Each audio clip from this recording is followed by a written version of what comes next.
That's a misnomer. If you really look at the life of Bathsheba, you will find that she's a lady who does things behind the scenes. She's not out there like David's first wife Micah was, who got mad at him for dancing in the street in just a loincloth before the Lord. Okay? She's not the aggressive, you know, go get him, let's go fight like his wife Abigail was. Bathsheba, a little quieter. She kept to herself, but however, she was smart. And she knew, I wouldn't say knew how to work the system, but she knew her place, I believe, and she knew what was right. So we're going to pick up the story in 2 Samuel chapter 11. And this is, poor David gets hammered for this. Verse 1, in the spring of the time when the kings go off to war, David sent Joab out with the king's men and the whole Israelite army. They destroyed the Amorites, besieged Rabbah, but David remained in Jerusalem. Now, we're not going to go there. We're not going to talk about David, why he hung out back in Jerusalem. There's so much speculation as to why. But David decided, I'm not going to go to war. I'm not going to leave my people. I'm going to send Joab, my commander, out. And he's going to take care of my business for me. So, while David is hanging out in Jerusalem, one evening he's bored. And in fact, he couldn't sleep. Scripture says he couldn't sleep. He got up from his bed and walked around the roof of the palace. So he's thinking, he's contemplating, he's unrest. Yes, he's unsatisfied. He's he's kind of like, oh man, there's nothing new under the sun. Of course, his son Solomon hadn't been born yet, so he couldn't got that from him. But for him, there was just like, oh man, what else is there to life? I could be out with my guys, but from the roof, he saw a woman bathing. Now, it didn't say that Bathsheba was on the roof. It says from his roof, he saw Bathsheba. Probably very high. Yes, he's on top of the palace. So maybe that was a reason why he decided to stay in Jerusalem, because he knew Bathsheba took a bath at the same time every night. I don't know. But from his vantage point, he was able to witness Bathsheba taking a bath. And that got his mind going. That got him going as he wasn't an American male, but as the king that he was, he wanted it, and he obtained it. So he sent his messenger to go get Bathsheba. Bathsheba comes to his place, and Psalm 51 starts. That's where Psalm 51 was born, was right there. That's the beginning of Psalm 51. So as we know, David and Bathsheba come together physically. She gets pregnant. She sends word to him, hey, I'm pregnant. Now what are we going to do? So what's that say about Bathsheba right there?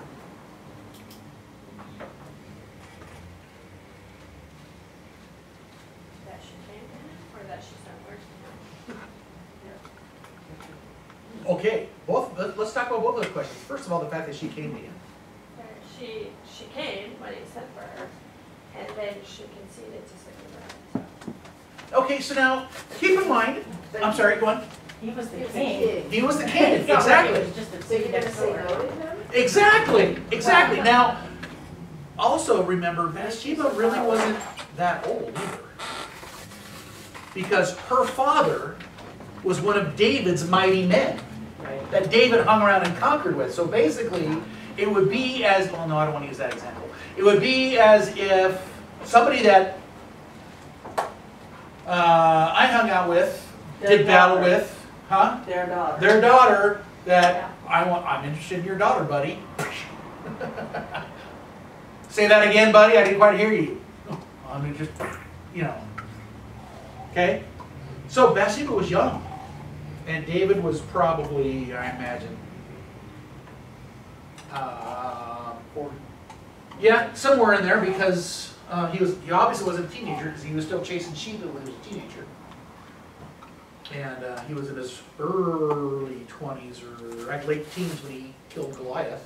Saul was still king, so he'd been king for a while when he saw Bathsheba, and yeah, he summoned her to his chambers. Are you going to say no to the king? So what are you doing, Bathsheba? I have a little bit of a bone to pick with that. Talk to me. Let's read this right here. It says, she was purifying herself from her monthly uncleanliness. Let's do some little cultural analysis right here. Yep. When a woman was in her time, her monthly time, she was considered an outcast until it was finished. She was set out. Yes. She could have said to him, I am in an unclean time. So she had the right. She had the right to say no. But she didn't choose She had been to say no. purified Huh? by the bathing. She had been purified. So Huh? it wasn't during the time, it was At out. the end. Well, it's saying at this time, when he saw her bathing, So she was cleansing herself. So I have a hard time thinking that Bathsheba didn't have an out. Well, but keep in mind, she had already been back from her cleansing time because the law states that you couldn't touch a woman when they're in that Yeah. during that week. So a husband and wife couldn't do their thing. Right, well, her husband's off. Well, sure, but she couldn't have any relations with a man Right, during that week because that Exactly. would be a violation of the which is law. what I'm saying. Right. She could have used that, whether he doesn't know. He's He not knows the following law. her monthly time. But- Well, sure. That's Oh, what I'm saying, is She had there are just things that she finished, knew that he didn't know that she could have said no. But the bath was her purifying herself, so it was over. it was over. She She was had- done. Never know that. From Jewish custom, I think that cleansing period is more than one day. They don't go back to their regular life until it's done outside the camp. Right, it's done outside the camp, but then there's a cleansing period. It's not a day. Right, but- It's not a bath, it's a time frame. Correct. We don't know which bath Yeah. that was. It's, what I'm saying is that there are things of herself that she knew that he didn't know. So I just don't think that there's, the Word of God teaches us that life's choices. So I can't see that somebody wouldn't have a choice. And I hear that. But I also know that back then, if you Yeah. disobeyed the king. As a young girl, when the Yeah. king calls you to his chambers, you don't say, "I'm sorry, buddy." She wasn't a Rahab who could stick to her guns. She wasn't a Ruth or a Naomi that says, "Let's talk about this." She was a young girl, and so she's going to be like, "Okay, that's what the king wants. That's what I got to do." I would, when I was younger, if something like that, the president calls and says, hey, Janine, you need to come on over. It wouldn't matter what was going on, I would even be afraid to say, but, I'm supposed to be set apart right now. I would, you just don't, I wouldn't have. Right. There's just been, I would okay, say she- and then just kind of sheepishly. I mean, and yet you would know you shouldn't, so I wouldn't say she's totally not at fault. But I Right. would say David, A, being a man after God's heart, and B, being a king of Israel and being totally blessed by God, had a huge burden to be the man that God created him to be. Correct. Now, I mean- Scripture does say, I'm sorry. I've heard people say that they believe Bathsheba was raped, and I don't see that at all. I No. don't see that. Because, I don't see that. Seduced maybe, but not really. yeah, I mean, she definitely, the Bible is not one, even with David, to mince any words. If he had done that, I think they would put in there. Well, they have that in, She said no, back in Exodus. and They he, talk about it. I think that they there would was put a that, little bit so there was, yeah. and Lust if her between dad both. was one of his Because mighty David men, wasn't and- an uncomely king. David was a very handsome king. He was short and ruddy, said Well, Scripture. but it He was does, ruddy. It was, but, I mean, he's the king. yeah. So, I mean, you could, I think it's basically, I don't know, maybe personal, I just don't, David had a from being the king, he didn't have a bad rap. He wasn't a terrible king. There are kings that we see in the Bible that a young woman definitely would never say no to, because she knows she could probably lose her head right then and there before she ever made it to his chamber. But David wasn't that king. He wasn't that king. So for her, I'm thinking maybe in her mind, you know, I just don't see that there wasn't some sort of maybe mutual attraction or mutual interest, maybe. Maybe she wasn't necessarily attracted to him and thinking, oh, I'm going to his chamber to sleep with him. But at the same time, you know. Oh, hey, the king wants to talk to me. Cool. The king is summoning me. Now, Scripture does After my say bath of all things. that David was a man after God's own heart, Mhm.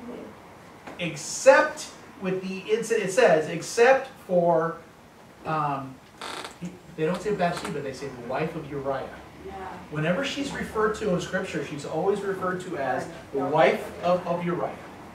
And Samuel. At this point. Well, yeah, all the way throughout. So when Samuel writes this, he goes, the wife of Uriah. He wants to make it clear, even though Uriah was murdered and David was the king, she's still his wife that he stole from her, or that he stole from him. Well, Yeah. biblically, the punishment all was laid on David, not on Bathsheba. God never You punishes stole my Bathsheba. point. Thank you very Only much. punishes David. Exactly. David is the one that gets the brunt of all of it. He's the one that loses his son. He's the one that gets the mar on his record for you mess with Uriah's wife. But yeah, Bathsheba. Yes, as a couple, they lose a child. But David is the one who Nathan points his bony finger in his nose and says, "You are that man. You are the one that stole that sheep from that guy." Okay. So yeah, Bathsheba could have she had said no.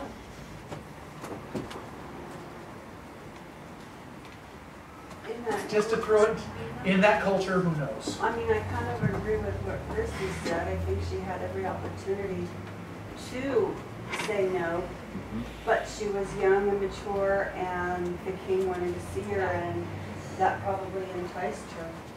And if she grew up with her dad being with him, I mean, she may have been, as a girl, she may have had a bit of a crush on Right. him and thought that he was pretty neat. Well, and Uriah's a military man. I'm sure he's not home like this. And True. she may have known if her dad was The one of captain David's was commander. men, close men, she might know a lot about David.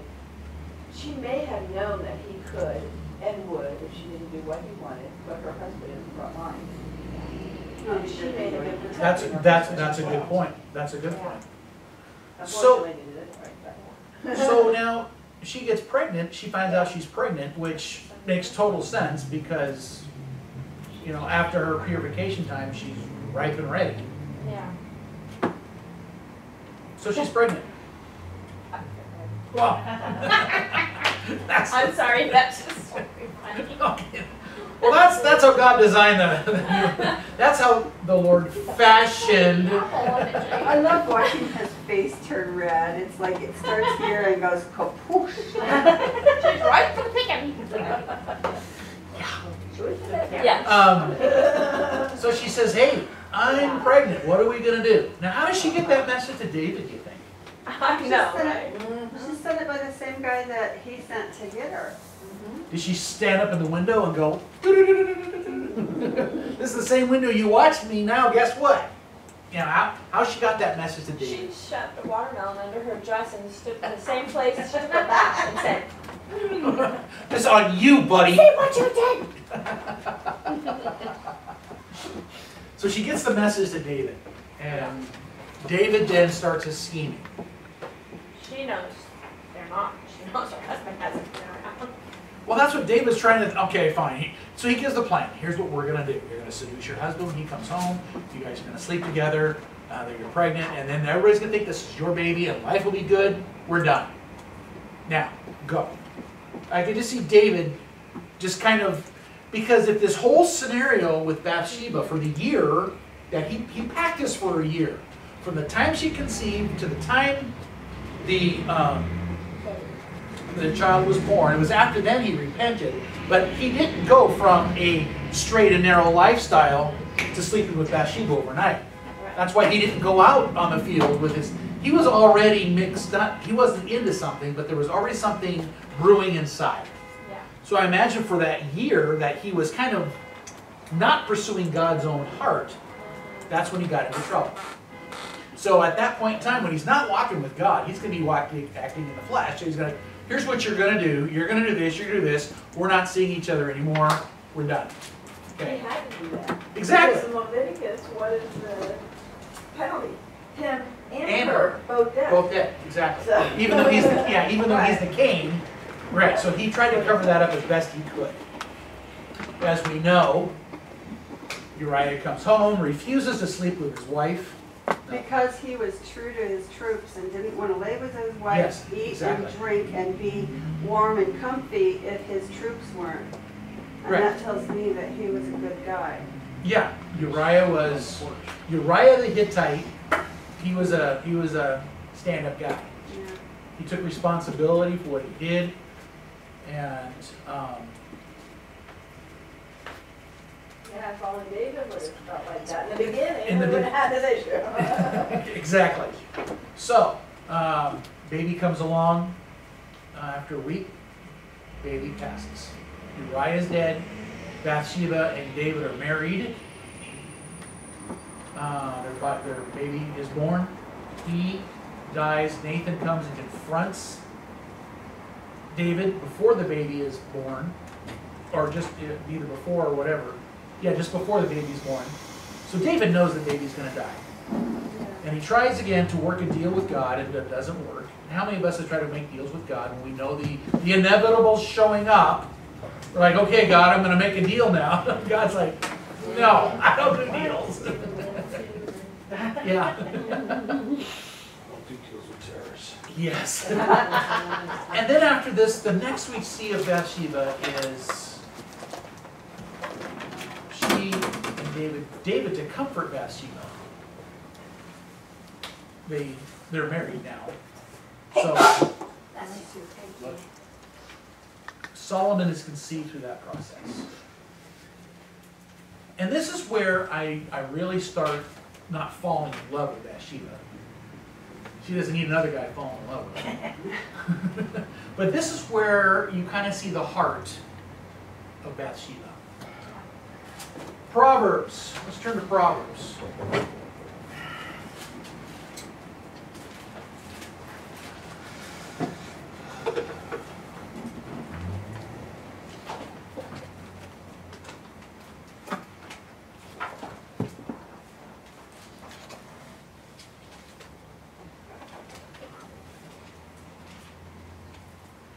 The first 4 chapters, actually the first 9 chapters of Proverbs, the son is talking, or the father is talking to the son.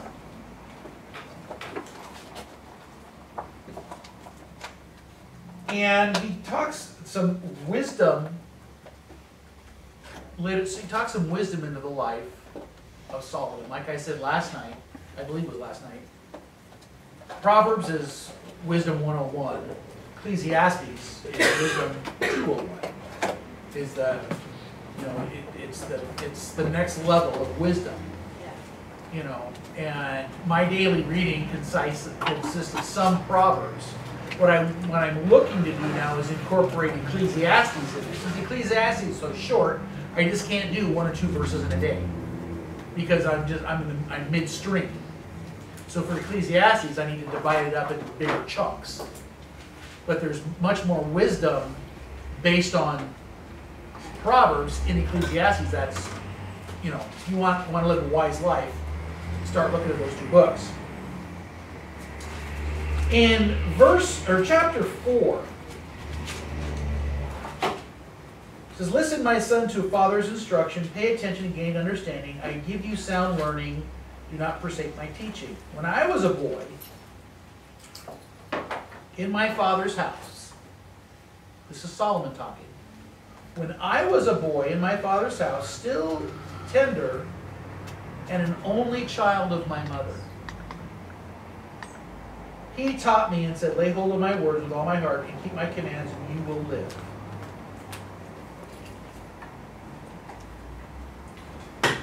I think that Bathsheba took the time with Solomon to train him right. I believe that she saw the character of her first husband and saw the passion for God in David, recognizing the mistake she made, recognizing the mistake that David made, and going, son, here's a better way to do it. And I think she really poured her life based on the experience that she went through as a younger woman into the life of her young son, Solomon. I honestly believe that. I think she poured herself. Now, Scripture says, David said, my son, it's a fatherly thing. But I think she was really involved in that. Bathsheba was. And I also believe that Solomon was her favorite son. He wasn't the oldest, he wasn't the firstborn. I think she was his favorite. And we'll see that in a little bit. So far, so good on Bathsheba? Thoughts so far I on her? think she let the woman change. Like we were saying, it makes it look like Bathsheba was a woman who loved Uriah. Yes. She was a woman that wasn't looking to, do something against her husband and their marriage vows, but at the same time, she was young, and she was just, we can only think about what we think in these, because we don't get the in-between scripture, but I think she was definitely a woman transformed. What my mind has always said is what was going through Bathsheba's mind when she got word that her husband died, and then now David's calling her to him. Somewhere from point A to point B, she had to have found out that David was behind all of this, and that he was the one that set her husband up to be killed. So there's a lot, for me, there's a lot of transformation, and there's a lot of forgiveness, and a lot that has to happen between David and Bathsheba, but going forward we see that Bathsheba was cherished by David. Bathsheba in Solomon, when you start moving into the life of Solomon, talks highly of her husband David at different points in there. So there was a lot of transformation that happened between these two, from the time they had an oops mistake when she's still married, her husband being murdered by her new husband. So it's just, an interesting story, but lots of holes that my mind fills. Yes, and those exactly. I like that. Your mind has to fill those holes. I like that term. Lots of holes that my mind fills. Yeah. There's a lot of opportunity for us to read between the lines and fill in the gaps. My wife she calls it something liberties. The director, when someone writes a book and then the director, what do you call it? Something liberty. I know what you're talking Yeah. about. Artistic. Thank you. That's it. Yeah. Artistic liberty. My wife calls it artistic liberty, which we have liberty to do that. And I guess what the biggest clue we have is the end result of Solomon's life. Yeah. The end result of Bathsheba's life, the end result of David. The end result is our biggest clue of what was filled in. Yeah. It's So, like human nature covered. I honestly believe that Bathsheba took her son Solomon and sat him down and said, here's some instruction. Here's some instruction. And she probably went to her husband and said, dude, let's not have a mistake. We now have been given a son between ourselves the right way. Let's not blow this one. I think it's fascinating that God chose to use her son, because he had these other wives. He did. He had the rightful first wife, Yep. but God chose this son from this woman who was got in a not right way to be the line of Jesus. So he, in that, like I just think it's amazing. It's a total redemption story. Yeah. But like I said, the Redeemer has redemption in his background. I mean, what kind of story would it be if, okay, Abigail's husband has a stroke and 5 days later he dies. David, who recognized her as, ooh, she's a go-getter, I'm going to marry that woman. They have a son. Big deal. Okay, it's all legit because the husband's out of the picture. Naturally, she is rightfully available to anybody who wants to marry her, he being the king, and his wife was taken away from him for a short time by his father-in-law. So he had no wife at the time, technically, because Saul gave him the wife and then took her back. You know, and so then David had to go rescue her. You know, but in the meantime, there was no queen. Well, so here's Abigail. I mean, what kind of story would that be if Abigail had Solomon? Oh, okay. Yawn. You know, there's no drama. I don't want to say drama. There's no story. No. There's no Yeah. evidence of the wrongs of human nature to. Yes. There's no for us evidence, to learn from. and there's no beauty in the story of the fact that Jesus Christ uses all that, you know, for his purpose and his glory. Well, I told you this morning I had an epiphany when I was praying, and I just wasn't feeling perfect. And the word perfect, anyway, it means something to all of us. And God just told me, he says, David was a murderer and Moses couldn't speak, yet I knew their heart. Remember, I know your heart, and your words may not come out exactly like you want them, and your attitude may not be what you want to present, but I know your heart. And I just said, thank you, Lord, for me not being perfect. And getting back to this, it says in here in Proverbs 4, 2, for I give you good doctrine, forsake ye not my law. For I was my father's son, tender and the only beloved in the sight of my mother. He taught me also, and said unto me, let thine heart retain my words, keep my commandments, and live. Get wisdom, get understanding. Forget it not, neither decline from the words of my mouth. And then he goes on to say in 6, forsake her not, and she shall preserve thee. Love her, and she shall keep thee. Wisdom is the principal thing. Therefore get wisdom, and with all thy getting, get understanding. Yes. And that, I think both parents had a turnaround, and they both fed into Solomon's life. That's why he was such a good He was. person. Psalm 31. Let's go to Proverbs 31. And just as everyone's doing that, I think it's also interesting that the next chapter is a warning against adultery. Yes, exactly. Yes. Yeah. Yeah. Yeah. And in fact, that's one of the most things that Solomon writes about in Proverbs is watch out for that woman. He has a whole chapter. Is it chapter 9? No, not chapter 5 talks about hey, this woman, she's gonna stick an arrow through your liver.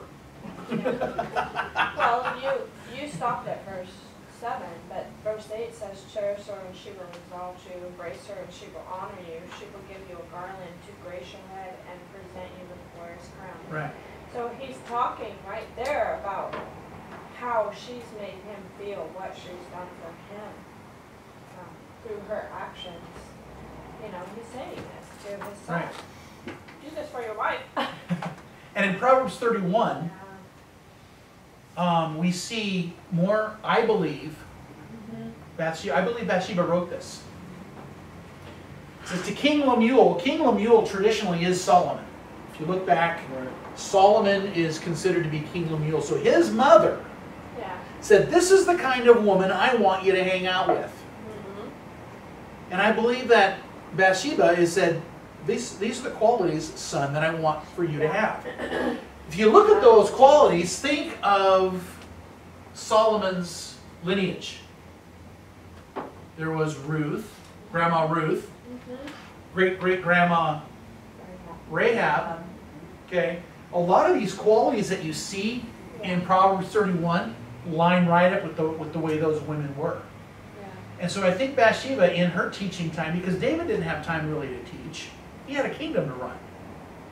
So Bathsheba took that. Now there are things that David passed on to Solomon, and we see earlier, he said, hey, my father said this, my father said this, my father said this. But who do you think was the go-between between father and son? Well, I think in that, culturally, in that day and age, the mother is who raised the son until right before time of puberty. Mm-hmm. And then the sons went out to whatever their father's trade was. This point would have been the king. Solomon's And then hanging they out were with an the king. apprentice. And now he's learning about the king. But prior to puberty, he's with mama only. Yep. She's raising baby. Yeah, and so she's saying, Raising, these are the things you need to watch out for. yeah. And so now she gives some instruction here and says, this is the kind of woman I want you to hang out with. Does this, does this, does this, does this, does this, does this. And to go along with what you just shared, Dad, beauty is fleeting, or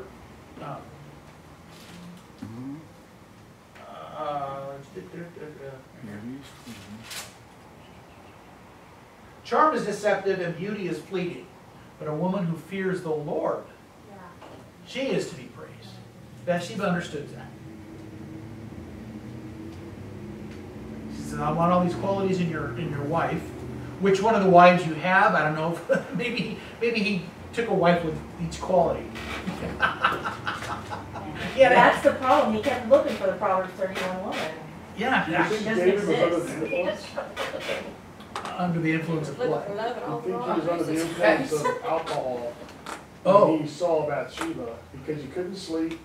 He Oh, was okay. on devices. See now that's I'm glad you bring that up. Say it again. Keep going. Say it again, I Tom. didn't hear what Well, you said. it seems like David might have been under the influence of alcohol or something because he was bored, he couldn't sleep.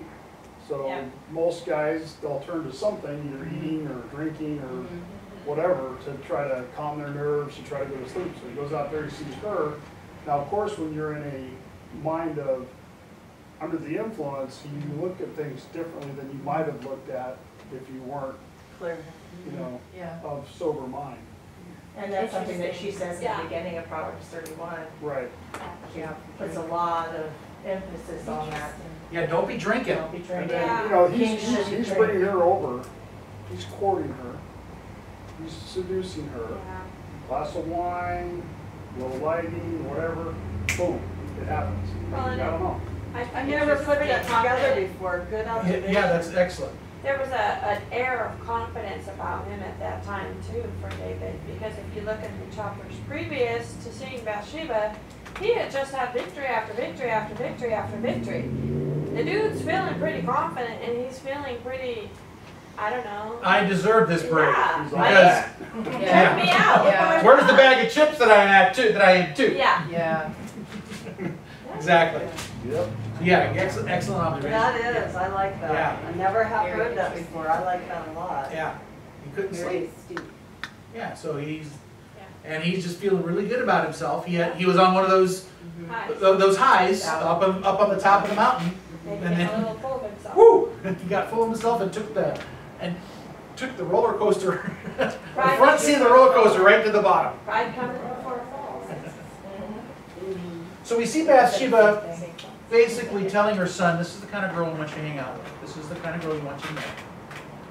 And then the next, and of course scripture isn't saying Bathsheba did this, but we have to assume and read between, or fill in the hole that our mind has, that this happened when he was kind of at a younger age. When he became old enough to become king, Bathsheba then goes to David and says, remember the promise you made to me? But even yet, we don't see that promise in scripture. So that was the bedroom talk. Exactly. We don't get privy to. Exactly, we don't. So we don't know if for sure David said, yeah, honey, I promised Solomon the king. Or if she knew that he wasn't quite all there because the only thing he was doing all day now was laying in bed with a naked lady, but he wasn't having any kind of relations with her. He was just trying to stay warm. Right. This gal was just cuddling up to him, and that's how he was staying warm. So we don't know if all of his facilities were there. So maybe she went up to him and said, you made me this promise, remember? I want Solomon to be king. Oh, good idea. Solomon will be king. So we don't, there's a few, as Christy put it very well, holes that our minds can fill. You know, he may have at one point in time said, yes, honey, we've raised Solomon. He's the most solid one of my boys out there because my other one, he's grown his hair 15 feet long and getting tangled up in the trees.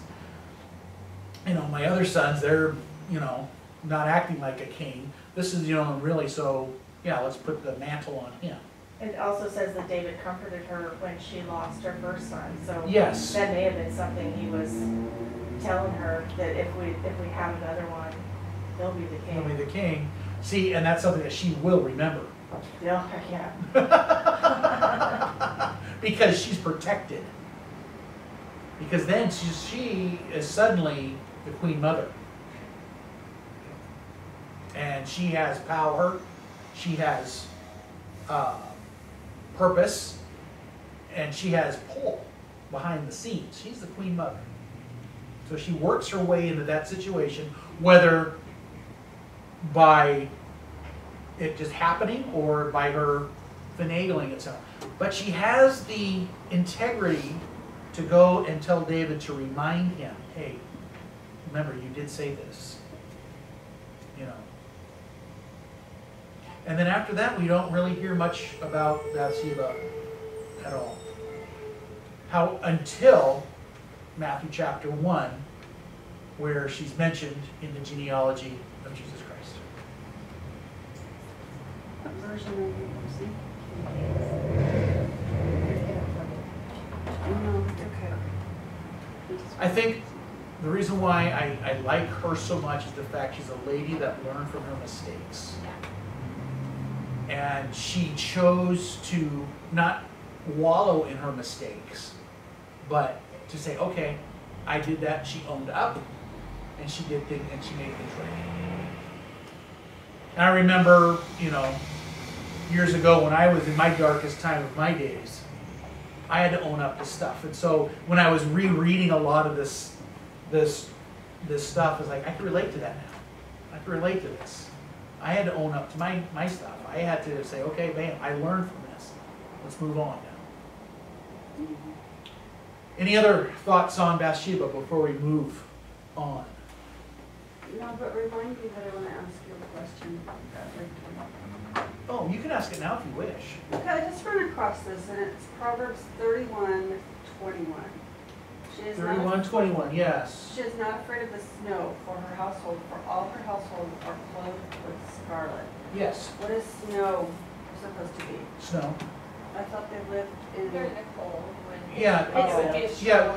snowing time. Proverbs talks about snow coming during harvest time, Mm. and there's other references to snow in. They get snow there rarely, but they get it. So I wondered if it was just like a play on words because, you know, it could mean something else. But then it says, for all her household are clothed with scarlet. Was scarlet considered a heavier? Scarlet is royalty. Is red. Okay, so she's not, I don't understand this. She's not afraid of the snow for her household. For all her household are clothed with scarlet. In other words, she's not afraid of what weather comes, because not only is her household going to be clothed, they're going to be clothed with the best. Okay, Yeah, scarlet's like a double garment. thank you. That's what I was looking for. Is it a thicker Double fabric? garment, Is it? like a double garment. Well, it's color. But it's also The color. red was only for royalty. So they use red for royalty and riches. So Right. if it's red, it's probably very well made and very heavy. Okay, Yeah. that's what I was wondering. And Thank you. so basically, don't be worried about how cold it is outside. Your family's got the best clothes to be wearing in the elements. Thank you. And only certain back then, only certain fabrics. I did a lot of study into this. We did a study on Proverbs 31 women. Only certain types of fabrics, high quality fabrics, accepted the red dye. Right. I So remember the quality that, yeah. of the clothing that was red, the quality of the fabric, so probably wool, one of the highest, warmest Right. fabrics back then, was red. So if you had a cheap, thin fabric, it wouldn't dye. So there was a lot of, that you knew, I mean, if you wore red, you could afford a nice fabric that's going to keep your family warm. So Tony and Betty are, Yeah. they're wearing the bling today.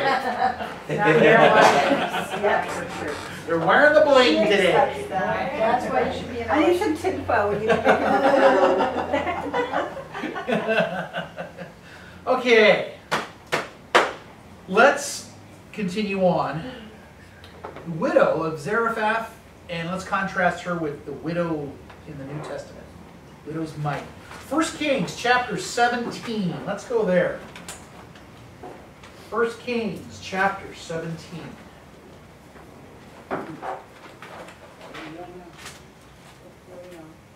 Moving on, 1 Kings chapter 17.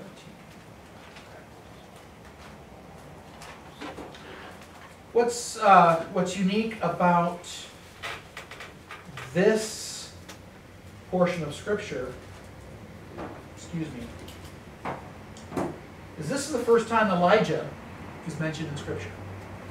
He comes on the scene, and he comes on the scene and he's already at work. Imagine that. He's already, he comes on the scene and he's already hated by Ahab the king. Because he keeps going to Ahab, and Ahab's like, oh, what are you going to tell me now? What kind of bad news? I want good news from you. And Ahab is like, no, I don't want to talk to that guy, because he always tells me bad stuff. He always tells me how bad I am and how bad my wife is. Jezebel. So, chapter 17, we have, well, I'll read it for you. It says, now Elijah the Tishbite from Tishba in Gilead said to Ahab, as the Lord God lives, whom I serve, there will be neither dew nor rain the next few years except at my word. Then the word of the Lord came to Elijah, leave here, turn eastward and hide in the Kerith ravine east of the Jordan. You will drink from the brook, and I have ordered the ravens to feed you there. So he did what the Lord told him. He went to the Kerith ravine east of the Jordan and stayed there. The ravens brought him bread and meat in the morning and bread and meat in the evening. Where'd they get that bread and meat? Right. Because I don't think they grabbed a squirrel and brought him a squirrel.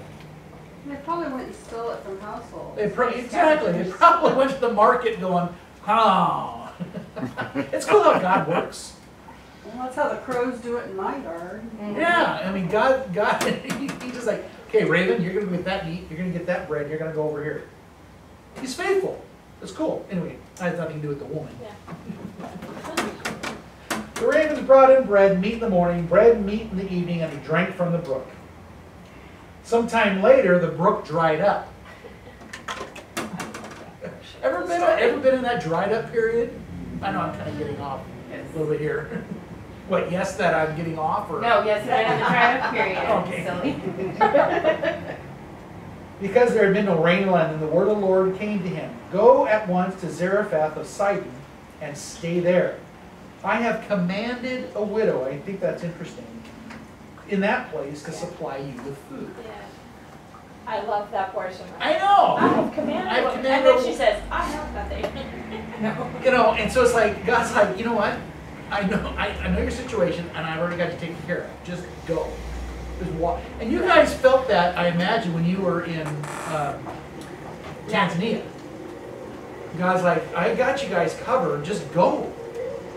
What? Okay, now that Christy has gone through, from your perspective, what did that feel like? Well, it was a new place for us because we'd never gone overseas. So to be completely dependent on God's provision in a place where there is nothing was a new experience for us, you know? And we had to completely forget about everything we've learned in America to really depend on God for the very first time in that respect, you know. So, I mean, I don't know what we felt. It was just new. It was new, you know. But what I'm thankful for is that being in ministry for almost 30 years, growing up in a Christian home, understanding the gospel and you know, our relationship with Jesus Christ, I felt like we were prepared for it. You know, we went there, and even though it was new to us, our faith was strong enough that we were easily, we were ready to be that dependent. You know? Now, when you saw that provision just show up, what was that like? I mean, you're walking along and all of a sudden, poof, a provision happens. What was that like? Well, it's hard to answer that question in this context because the provision is different. Yes, I It's understand. different, right? So it's not like we saw manna raining from heaven. It's just we had to understand our new perspective of what provision means. You know, so like where we're praying for a miracle to happen in this respect, which in our mind is, unless we're healed, unless we're eating, unless we have a roof over our head, unless we have a new car, we haven't seen the miracle yet.